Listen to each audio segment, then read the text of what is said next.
நான் ஏற்கனவே சொன்ன மாதிரி ஒரு முழக்கம் முழங்கிட்டு உட்கார்ந்துருக்கிறாங்க வித்யா ஜெயகணேஷ் அவர்களுக்கு நீங்க அரங்கடன கைத்தட்டுகளை அவங்க ஒரு 2-3 கேள்வியை ரொம்ப சிறப்பா வச்சுட்டு போயிருக்காங்க. குழந்தை தானே வளரும், தாய் தான் வளராது, அவங்க தான் வளர்த்து முடிச்சுட்டாங்களே, நாங்கெல்லாம் குழந்தைகள் அயலகத்துல, அப்பனா இங்கதானே பண்பாடு வளரும்ன்ற அந்த கேள்வி நல்ல கேள்வி. அதற்கு பதில் சொல்ல வருகிறார் காயத்ரி அவர்கள். தாயகத்திலே என்ற அணியில் தொடர்ந்து பேச வருகிறார் காயத்ரி. பாண்டியர்கள் கொடியசைக்க, சோழர்கள் பறை சேர்க்க, சேரர்கள் கவி உரைக்க கோலாகலமாக துவங்குகிறது எங்கள் நக்கீரர் பட்டிமன்றம். நல்லவர்கள் தொண்டர்கள் நல்ல நாடு நடுநாடு அவங்களாம் சேர்க்க மாட்டீங்களா? பாண்டியர் சோழர் அவங்க சொல்லுங்க. ஆரம்பிக்கலாங்களா நடுவர்களே? ஆரம்பிங்க, இல்லாட்டா முடிச்சிடாதீங்க. எனக்கு முன்னால் பேசிய வித்யா அவர்கள், சகோதரி வித்யா அவர்கள், இதுதாங்க எங்க தாயகம் சொல்லிக் கொடுத்த பண்பாடு. பட்டாசா வெடிச்சுட்டாங்க, சிவகாசி பட்டாசா, மேடு தமிழ்நாடு. அவங்க மட்டும் இல்ல, இந்த மேடையே மேடு தமிழ்நாடு தான். தமிழ்நாட்டில் பிறந்து வளர்ந்து தமிழை நேசித்து சுவாசித்து வாசித்து பொருளாதார தேவைகளுக்காக அயல்நாடுக்கு வந்திருக்கோம். அதாவது நம்மளை காப்பாத்திக்க வந்த நாம தமிழ் பண்பாட்டை வளர்க்கலன்னு சொல்லல, வளர்த்தா நல்லா இருக்கும்னு சொல்றோம். வித்யா நிறைய டேட்டா பாயிண்ட்ஸ் எல்லாம் சொன்னாங்க. நிறைய சினிமா பார்ப்பீங்க, ஆரம்பத்துல இருந்து ஒரு சினிமா வித்யா நிறைய டேட்டா பாயிண்ட்ஸ் எல்லாம் சொன்னாங்க, யூனிவர்சிட்டிஸ் பத்தி எல்லாம் சொன்னாங்க. அது எல்லாமே மொழியை வளர்க்க, அது பண்பாடா மாறி வளரணும்னா அதுக்கு ஒரு வாழ்வியலும் சூழ்நிலையும் தேவை. இங்க இருக்கிற 2ஆம் தலைமுறை குழந்தைகள், அவங்க அதாவது இங்கேயே பிறந்த வளர்ந்த குழந்தைகள், அவங்க கிட்ட நம்ம தமிழை பேசுங்க அப்படின்னு சொல்றது மூலமா மொழியை அழியாம காப்பாத்தலாம். ஆனா அவங்க பார்த்து எதை பார்த்து வளர்றாங்களோ அதுதான் அவங்களோட பண்பாடா மாறும். நம்ம வீட்டுல என்னதான் அவங்கள சொல்லி கொடுத்தாலும் அவங்க வெளியில செய்யற வேலைகள் தான் அதிகம், அங்கதான் அதிக நேரம் செலவிடுறாங்க. அப்படி இருக்கும்போது எதை பார்த்து பண்பாடை கத்துப்பாங்க? அப்புறம் எப்படி அயலகத்துல பண்பாடு வளரும்னு சொல்றீங்க? தலைமுறை தாண்டி வளர்றதான வளர்ச்சி. நடுவர் சொன்னாரு தமிழன் என்ற ஒரு இனம் உண்டு அப்படின்னு. நான் இன்னொரு இனத்தை பத்தி சொல்றேன். ஜென்சி என்ற ஒரு இனம் உண்டு. அவன் பேசிக்கொள்ள அவனுக்கென்றே ஒரு மொழி உண்டு. இவங்க எல்லாம் 60s 70s கிட்ஸ் இவங்கிட்ட போய் ஜென்சி எல்லாம் சொன்னா அவங்களுக்கு புரியுமான்னு எனக்கு தெரியாது. இல்ல, அவன் பேசுறது அவனுக்கு மட்டும் தான் புரியும். அப்படிப்பட்டவங்க கிட்ட தமிழை சொல்லிக் கொடுக்கறதுக்கே நாங்க தலைகீழா நிக்கிறோம். இதுல பண்பாடெல்லாம் பார்த்து பழகுங்கன்னு சொன்னா அதெல்லாம் புதுசா ரிலீஸ் ஆன பாட்டான்னு கேட்பான். லிங்க் இருந்தா அனுப்பி வைக்கிறதுன்னு சொல்லுவாங்க. சரி, பார்த்தாலும் தெரிஞ்சுக்கிட்டோம். லிங்க் அனுப்புனா 4 minutes லாங் டைம், ஷார்ட்ஸ் இருந்தா அனுப்புங்கம்மா. இந்த நிலைமை இங்கதான் இருக்கா? இந்த இடம் தாயகத்துல இல்லையான்னு கேட்காதீங்க, அங்கேயும் இருக்கு. ஆனா அவன் திரும்பி பார்த்தே பண்பாடை கத்துக்கலாம். Humans are social animals. அதனால்தான் இடம் பண்பாட்டில் முக்கிய பங்கு வகிக்கிறது. தாயகம்னு சொல்றோம், தமிழகம்னு தானே சொல்லணும். ஏன் தமிழ்நாடுன்னு சொல்றோம்? என் மொழி ஆட்சி செய்யும் இடம், என் பண்பாடு வேர்கொண்டு உயிர் பெற்று வளரும் இடம், வாழும் இடம். வள்ளுவன் தன்னை உலகிற்கே தந்து வான் புகழ் கொண்ட தமிழ்நாடுன்னு பாரதியார் பாடியிருக்காரு. எதிரணியினருக்கு மட்டும் அயல்நாடுன்னு கேட்டிருக்கு போல.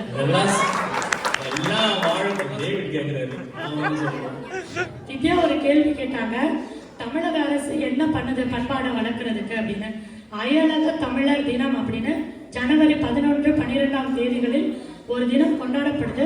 தயவு செய்து இணையதளத்துல போய் அதோட தகவல்களை பாருங்க.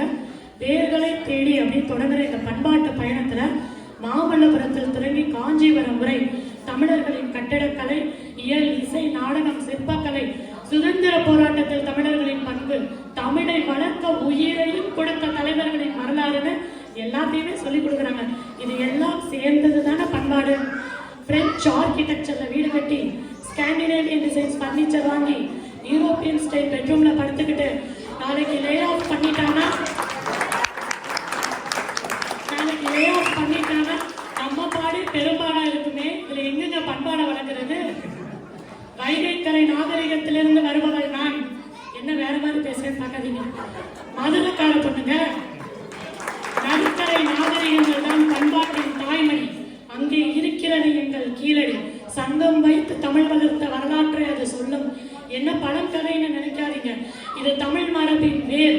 இன்னைக்கு மரபு திங்கள் கொண்டாடிட்டு இருக்கோம். இந்த வேர்களை நீங்க தெரிஞ்சுக்கணும். உங்கள் வேர்களை நீங்கள் தெரிந்து கொள்ளவில்லை என்றால் வேற்று மனிதர்கள் வந்து வேறு கதை புனைந்து விடுவார்கள். உங்களுக்கெல்லாம் பண்பாடு இல்லைன்னு சொல்லிடுவாங்க. விழாக்கள்னு ஒன்று கொண்டாடுறதே பண்பாட்டு வளர்ச்சிக்காக. நாங்க இங்க பண்பாடு வழக்கமா நம்ம விழா கொண்டாடுறோம், பாட்டுக்காக கொண்டாடுறோம், குழு குழுவா பிரிஞ்சிருவோம். அதுலயும் இதுல வந்து ஆண்கள் குழு எப்பயுமே ரியல் எஸ்டேட், ஸ்டாக் மார்க்கெட், குழந்தைகள் குழு அவங்க வர்றதே ஒரு அரை நாள் விளையாடுறதுக்கு தாங்க. நீ ஹோம்ஒர்க் முடிச்சாதான் கூட்டு போவேன், நீ நான் சொல்ற ட்ரெஸ் போட்டாதான் கூட்டு போவேன். அவனை ஒரு பாடா படுத்தி அவன் பண்பாட்டை பத்தி கவலைப்படுவான். பண்பாட்டை பத்தி பேசுறேன், வீட்டுல நடக்கிற பிரச்சனை இல்ல. அடுத்து வந்து த்ரில்லிங்கான இடத்துக்கு வரும் பெண்கள் குழு. அது உண்மையிலே த்ரில்லிங்கா தான் இருக்கும். அடுத்த பாட்டு நடக்குமா நடக்காதான்னு தீர்மானிக்கிற குழுவே அந்த குழு தான். அதுல மட்டும் விரிசல் வந்தது, உங்க கொண்டாட்டங்கள் எல்லாம் அங்கேயே திண்டாட்டங்களா போயிடும். இந்த லட்சணத்தை பண்பாடை வளர்த்துட்டு இருக்கோம். மதுரையில சித்திரை திருவிழா எப்படி கொண்டாடுவாங்க தெரியுமா? ஒவ்வொரு முறை கொடிக்கட்டின் போது மழை பெய்யும், மண் குளிரும், மக்கள் மனம் குளிரும். கலரகர் ஆத்துல இறங்குவாரு. மதுரை மீனாட்சி அம்மனுக்கு திருக்கல்யாணம் நடக்கும்.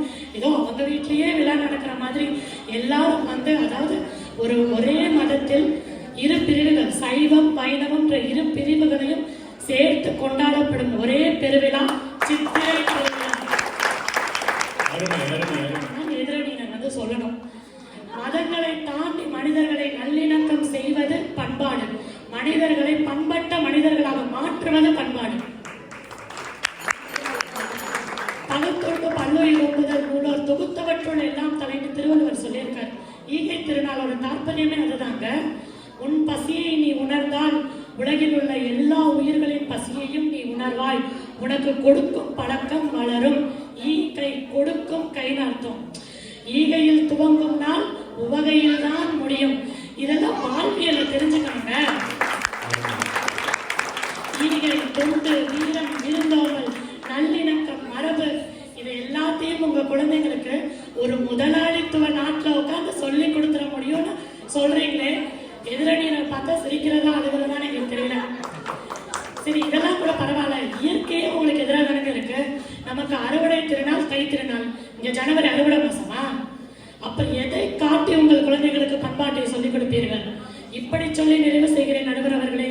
அயலகத்தில் தமிழ் பண்பாட்டின் வளர்ச்சிங்கிறது காணல் நீர் போல, தூரத்தில் இருந்து பார்க்கும் பொழுது 8 திக்கும் நிறைந்திருப்பது போல தெரியும்.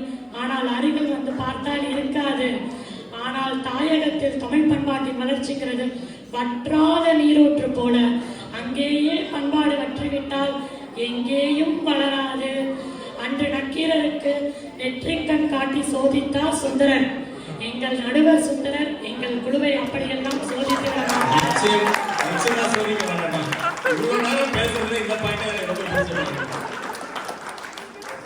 மாறா சொல் கொண்ட மாறன் அவர், சுந்தர மாறன். அதனால் நிச்சயமாக நல்ல தீர்ப்பு வழங்குவார் என நம்பி தமிழ் பண்பாடு அதிகமாக வளர்வது தாயகத்தில் தான் என மீண்டும் ஒரு முறை கூறி வாய்ப்பளித்தமைக்கு நன்றி பாராட்டி விடைபெறுகிறேன். நன்றி, வணக்கம். மீண்டும் ஒரு முறை பலத்தை கேட்க ஒரு ஆட்டம் ஆடி உட்காந்துருக்கிறாங்க. மதுரைக்காரங்க நிரூபிச்சுட்டாங்க. அதுலயும் அவங்க குறிப்பா சொன்னாங்க தெரியுங்களா, அழகர் சைவம் வைணவம் ரெண்டும் கலக்கிற ஒரு சங்கமம் அப்படின்றதுலாம் ரொம்ப அருமையான விஷயம். அவங்க கீழடி பத்தி சொன்னாங்க. அவங்க சொல்லும் போது எனக்கு ஒரு பாயிண்ட் ஞாபகத்துக்கு வந்தது.